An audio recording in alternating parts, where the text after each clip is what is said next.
Security dragged him out by both arms while 300 guests just watched.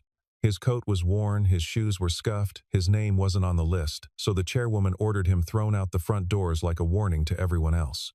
Nobody in that ballroom knew who he really was. But the second he stepped into the rain, 14 chief executives stood up, walked away from a deal worth over $1 billion, and followed him out without saying a word. The annual gala, hosted by the Whitaker Global Foundation, took place inside the Crown Meridian Hotel, where a single night in the Grand Ballroom cost more than $300,000. A line of luxury cars stretched down the block, and executives, investors, politicians, and financial reporters filed across the red carpet beneath a wall of camera flashes. Into that glittering scene rolled an old pickup truck, and out of it stepped a man in a charcoal suit that had clearly seen many years of wear, his shoes clean but worn thin at the heel, no watch on his wrist, only a weathered leather envelope pressed under his arm with a small seal shaped like the letter V. The young woman at the check-in table searched the guest list twice and found no trace of his name. Garrett explained calmly, and without a trace of irritation, that he had been invited personally by 14 of the evening's most important guests, and he made no attempt to raise his voice or demand a manager. An older staff member glanced at the seal on the envelope and seemed to recognize it, but before she could speak, Bryce Holloway appeared at her shoulder.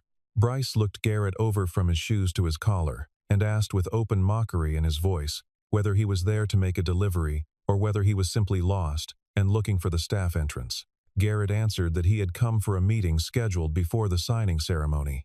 Without hesitation, Bryce plucked the invitation from the table, declared it invalid, and slid the leather envelope into his own jacket before anyone could object.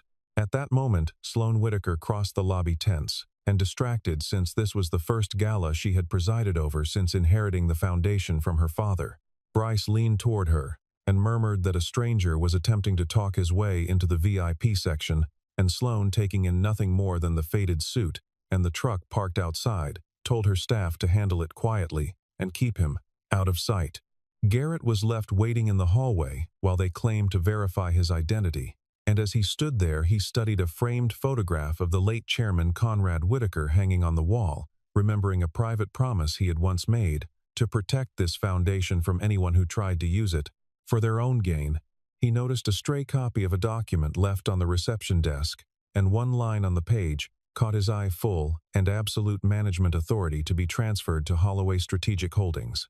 In that instant, Garrett understood that 14 chief executives were about to sign themselves into a trap they could not yet see.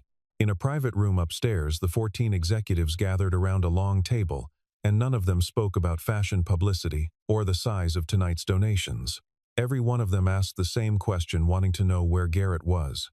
Tessa Langford reminded the room that she had only agreed to join the fund if Garrett personally reviewed the contract line by line, and Dean Mercer added that Garrett's signature mattered more to him than any legal opinion money could.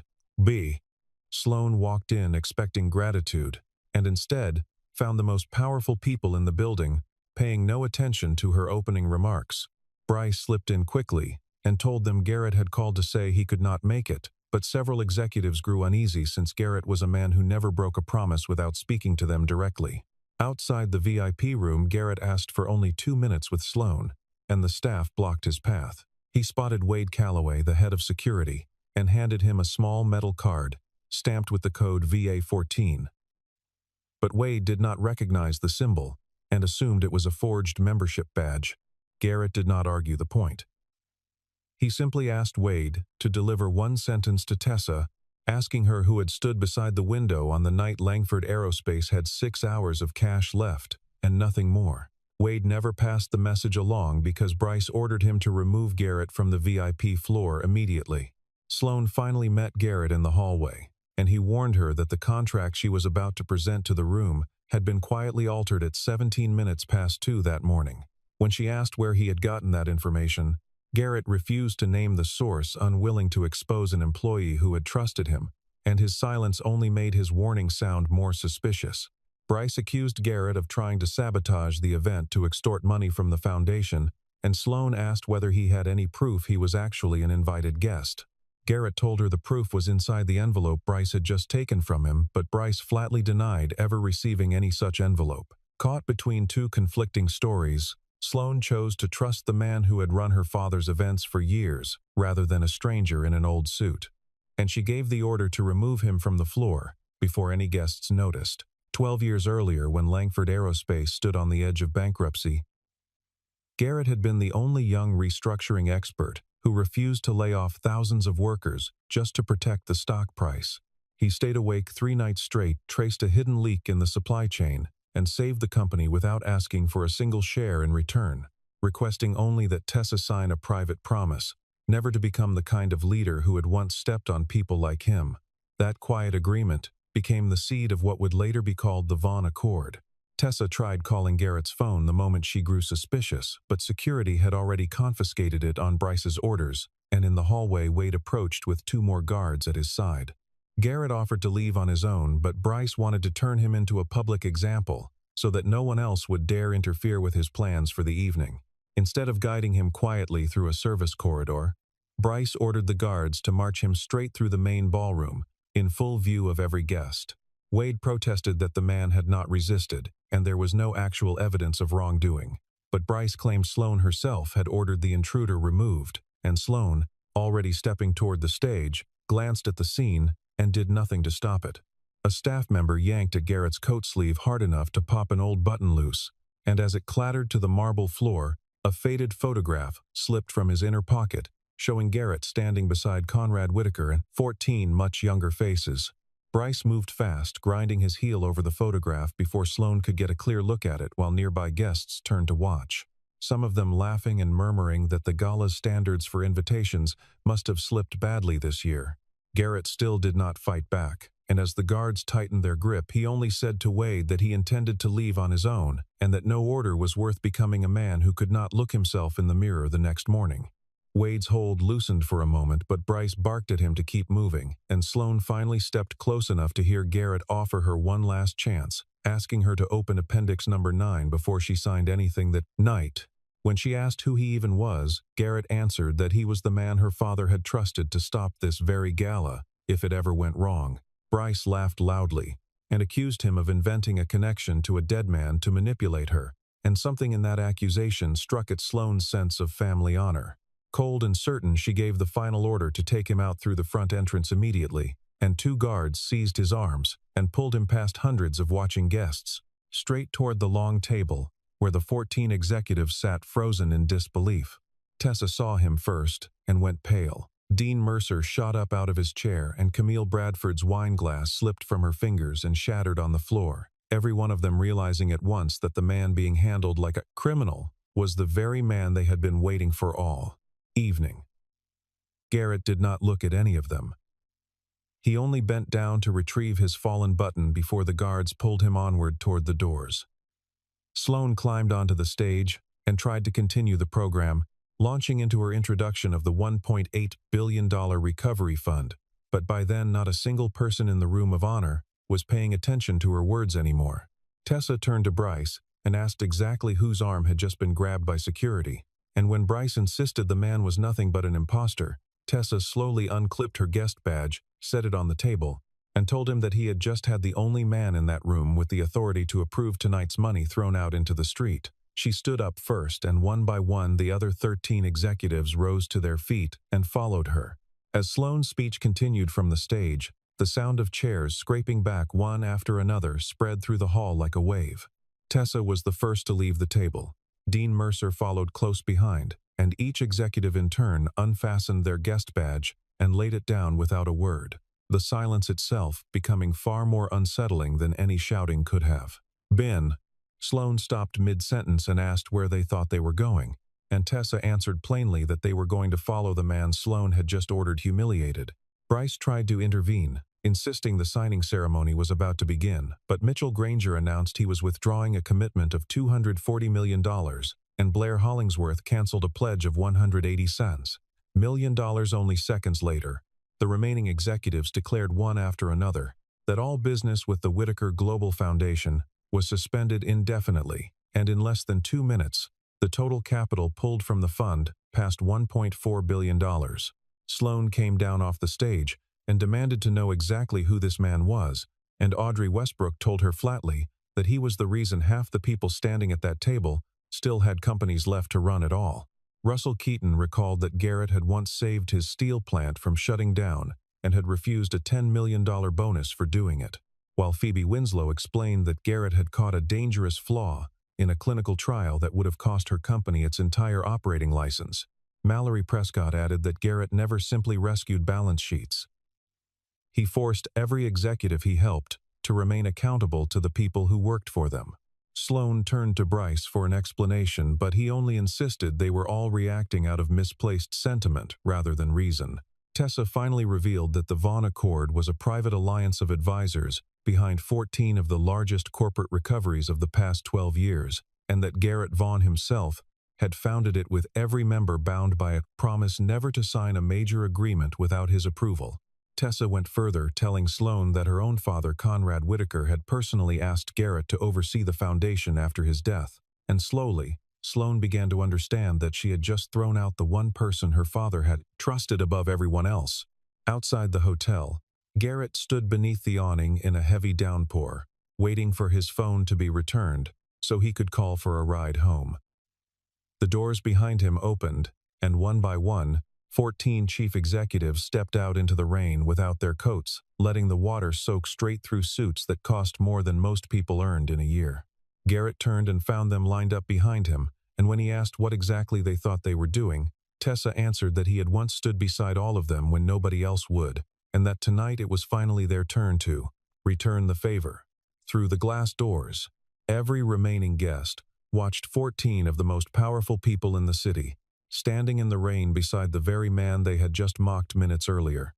And by the time Sloan ran to the entrance, Garrett had already stepped off the last stair with all 14 of them walking after him, leaving a room that had cost hundreds of thousands of dollars to fill with nothing but 14 empty chairs. Garrett led the group to an all-night diner a few blocks from the hotel, and the contrast could not have been sharper, moving from crystal glasses and marble floors to plain coffee cups and cracked vinyl booths. He did not congratulate anyone for walking out of the gala. Instead, he asked whether they had acted too quickly. Tessa told him that loyalty was never rash when someone's dignity was being trampled in front of a room full of strangers. And one by one, the executives shared the stories of what Garrett had once done for them. Dean Mercer explained that Mercer Freight had nearly collapsed after an executive embezzled company funds, leaving them unable to make payroll, while the banks demanded he sell the company outright, and it was Garrett who traced a hidden network of fake invoices, recovered the stolen money, and refused to take any ownership stake while the company was still at its weakest. Camille Bradford recalled a defective medical product her board had wanted to quietly cover up, and how Garrett forced them to issue a full recall, accepting hundreds of millions in losses in order to protect patients and preserve the company's reputation for the long term. Russell Keaton remembered when his steel plant could only be saved by slashing wages for thousands of workers, and how Garrett instead found a way to sell off surplus assets and cut executive bonuses first, protecting the people on the factory floor before anyone in the boardroom. Garrett explained that he had never simply patched up balance sheets. His real work was reminding every leader he helped that a company was built by people, not by numbers on a spreadsheet. He had once stood on the verge of becoming a billionaire himself, but walked away from that path after losing his wife, choosing instead to devote himself to raising his daughter and staying far from the world of galas and headlines. Once she grew up and moved away for her own career, Garrett settled into a quiet life, fixing electrical systems for small businesses in his town, and none of his neighbors had any idea that this same man had once advised corporations worth tens of billions of dollars. Conrad Whitaker had remained one of the few people who never lost touch with him, and before his death, Conrad discovered that Bryce was quietly working to turn the family foundation into a private investment weapon.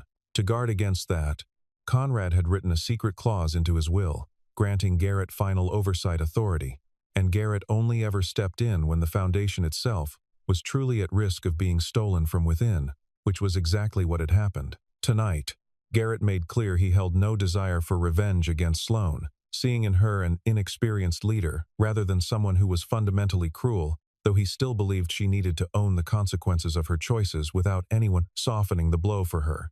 When Tessa asked whether they should expose Bryce publicly, that very night, Garrett answered that toppling Bryce alone would solve nothing, since another version of him would simply rise to take his place, and that Sloane needed the chance to decide for herself who she truly wanted to become. It was at that moment that Wade Calloway walked into the diner, setting Garrett's leather envelope down on the table and explaining that he had pulled it from Bryce's private safe, along with something else everyone at the table needed to see immediately. Garrett accepted the envelope from Wade without any visible surprise, as though he had expected this exact moment to arrive sooner or later, and he asked Wade quietly why he had chosen to risk his job by digging through Bryce's private files. Wade admitted that he had spent 15 years wearing a uniform meant to protect people, and that watching a calm, unarmed man get dragged through a crowd of strangers had made him feel for the first time in a long while like the uniform was being used against the very thing it was supposed to stand for. He said that once the guests had cleared out and the ballroom had gone quiet, the image of Garrett bending down to pick up his own button kept replaying in his mind, and he could not make himself simply file the incident away and move on. Tessa reached across the table and told him that recognizing a mistake while it was still happening took a kind of courage most people never found until it was already too late, and Wade nodded, still visibly shaken by what he had uncovered. Wade admitted that something had felt wrong to him from the moment Garrett was dragged out of the ballroom, and once things had quieted down, he pulled the security footage and watched Bryce lift the envelope from Garrett and hide it inside his own office. He also discovered that Bryce had ordered the reception area's camera footage deleted, but Wade had managed to back up the files just before the system finished wiping them. Inside the envelope were an invitation bearing Conrad Whitaker's own signature, a copy of a supplemental will, a document granting Garrett veto power over any transaction above $100 million, an encrypted data key, and a private letter Conrad had written to his daughter years before. Garrett used the key to unlock a hidden data archive, and together they found that Appendix Number 9 had been secretly rewritten. The public version of the agreement promised that the $1.8 billion would support struggling businesses, but the hidden appendix allowed Holloway Strategic Holdings to charge a 12% management fee, seize equity from any company that missed a repayment deadline, purchase distressed company assets far below fair value, transfer voting control to a board hand-picked by Bryce, and shield anyone who approved the deal from personal liability. If the 14 executives had signed that night, Bryce would have quietly transformed a rescue fund into a machine built to swallow the very companies it claimed to save. Wade also produced an audio recording of Bryce instructing security to, in his own words, humiliate Garrett badly enough that he would never think about coming back. Back at the hotel, Sloane was drowning in chaos. As investors withdrew their pledges, one after another, reporters began circling with pointed questions, and the board pressured her to save face by blaming her own security team for the disaster. Bryce urged her to publicly frame Garrett as a dangerous troublemaker and claim the 14 executives had simply been manipulated by him. Instead, Sloane retreated to her father's old office and, searching through a locked drawer, found a stack of letters in which Conrad had written about Garrett as the only person in any room who would tell the truth, even when the truth turned everyone against him. She called Garrett, but he did not answer, so she called Tessa and asked to meet privately. Tessa refused, telling her that an apology to Garrett was not enough on its own, and that the damage now had to be repaired in full view of the public who had witnessed it. When Sloane asked what she should do next, Tessa told her that for the first time all night she needed to make a decision without asking Bryce for permission first. Sloane opened Appendix Number 9 on her own laptop and found her own digital signature already embedded in the document, even though she had never approved it herself. Sloane realized Bryce had not only deceived 14 powerful executives, but had also been quietly setting her up to take the legal fall for everything. When Bryce walked into her office demanding she return to the stage and continue the signing ceremony, she pretended to know nothing, buying herself time to secretly forward every document to an independent attorney and the Foundation's audit committee. Once Bryce discovered what she had done, he turned on her, threatening to expose every misstep from her early months. As chairwoman, to convince the board to remove her outright, to pin the blame for the altered contract entirely on her, and to publicly declare that she lacked the competence to lead. For a moment, Sloane wavered, gripped by the fear of losing everything she had inherited, but then she looked again at the memory of Garrett being dragged through the ballroom, and understood with sudden clarity that she had used her own power that night to humiliate someone weaker in exactly the same way Bryce was now trying to use his power against her. She walked back onto the stage, and the remaining guests assumed she intended to resume the signing ceremony as planned. Instead, she ordered the document room sealed, the company servers secured, and Bryce suspended from his position effective immediately. When Bryce laughed and claimed she had no authority to do any such thing, Sloane cited the Foundation's own charter, and invoking her power as chairwoman froze. Every pending transaction launched an independent investigation. Formally suspended, Bryce demanded he surrender all company equipment and publicly withdrew the entire $1.8 billion agreement on the spot. When Bryce tried to slip out with his laptop still in hand, Wade and the rest of the security team blocked his path, but Sloane refused to let them use force, insisting on following proper procedure, a small but telling sign that she absorbed the lesson of what had happened to Garrett only hours earlier. Standing before hundreds of remaining guests and a wall of cameras, Sloane admitted that she had personally ordered Garrett removed, that she had failed to verify the truth before acting, that she had judged a man entirely by his appearance, and that she alone bore full responsibility for what had happened, refusing to let her own staff absorb the blame simply to protect her reputation. Members of the board urged her to stop talking, warning that this kind of public confession could end her career before it truly began. But Sloane pressed on anyway, announcing that the gala was over and that every donation collected that night would be returned in full until the investigation was complete. When a reporter asked whether she intended to beg Garrett's forgiveness, Sloane answered that forgiveness was not something she had any right to ask for before she had actually repaired what she had broken. She left the hotel alone that night without an assistant and without a driver, and made her way through the rain to the diner where Garrett and the 14 executives were still sitting together. Along the way, she passed the very spot on the sidewalk where Garrett had stood earlier that evening waiting for a car that never came because his phone had been taken from him, and she found herself walking the last 2 blocks on foot, simply because it felt wrong to arrive in comfort at a place he had reached only through humiliation. She rehearsed different versions of what she might say to him, discarding each one as too rehearsed, too polished, too much like the kind of statement a communications team would have drafted for her, until she decided that the only honest thing to bring him was the truth itself, unfiltered, and without any attempt to make herself look better in the telling. When Sloane walked through the door, the 14 executives fell silent at once, and not a single one of them rose to greet her, since she was no longer the powerful chairwoman who had commanded the gala hours earlier, but simply a woman who had made a serious and public mistake. She approached Garrett and set down one item at a time: his crumpled invitation, the button torn from his coat, the old photograph of him standing beside her father, and a signed order confirming Bryce's suspension. She apologized for judging him by the clothes he wore. But Garrett told her that his appearance had never been the real issue at all. The true failure was that she had wielded her authority before she had bothered to learn the truth. Sloane confessed that she had always feared being seen as weak, and that fear had pushed her to act decisively, even when she had nothing solid to act upon. And Garrett answered quietly that decisiveness without truth was simply arrogance. Wearing a title, when she asked whether he would return to help run the foundation, Garrett refused, explaining that if he came back too quickly, everyone would assume a single apology could erase a public humiliation, and that lesson would be lost entirely. Instead, he laid out 3 conditions before he would even consider it. The foundation would have to include every server and every security guard from that night in the investigation, rather than using them as scapegoats. Every hidden appendix and every payment made to Bryce's companies had to be disclosed publicly without exception, and the board itself needed to be restructured to include representatives from the employees and the businesses the foundation was meant to serve.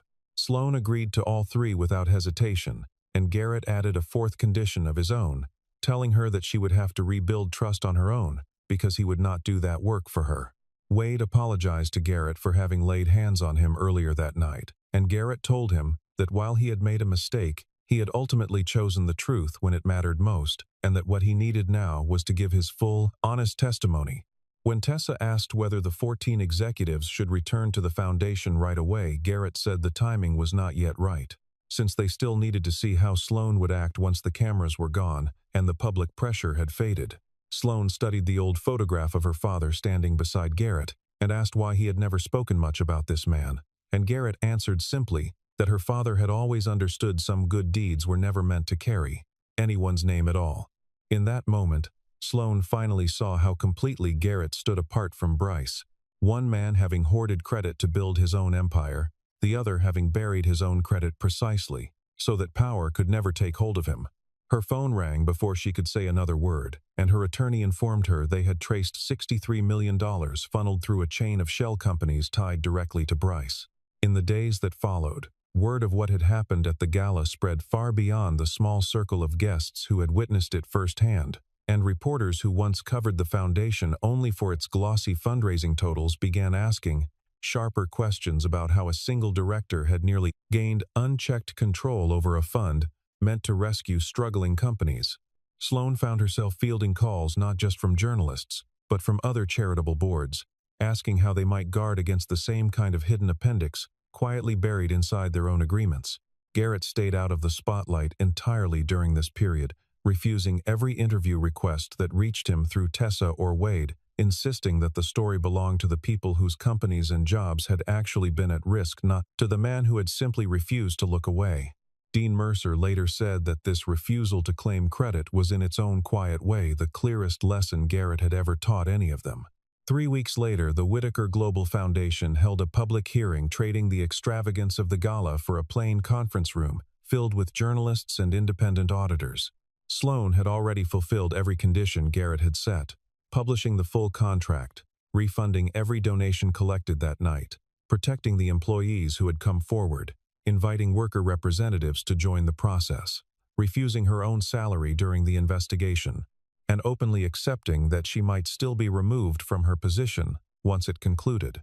Bryce arrived, flanked by a team of lawyers, and immediately claimed that Garrett had manipulated 14 executives in order to seize control of the foundation for himself, portraying the Vaughn Accord as a secretive cabal built purely for power. Garrett did not deny his influence, but he pointed out that the accord held no shared ownership, charged no membership fees, and had never forced a single executive to do anything against their will, resting instead on one simple principle: never build an empire out of someone else's crisis.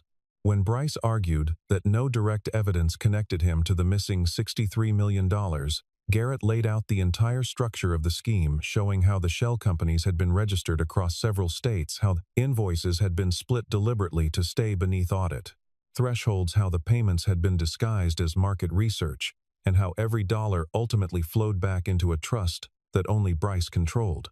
Bryce fired back that Sloane's own signature appeared on many of the payment authorizations, and Sloane rose to admit her own lapse in oversight, while insisting that her digital signature had been used without her knowledge or consent.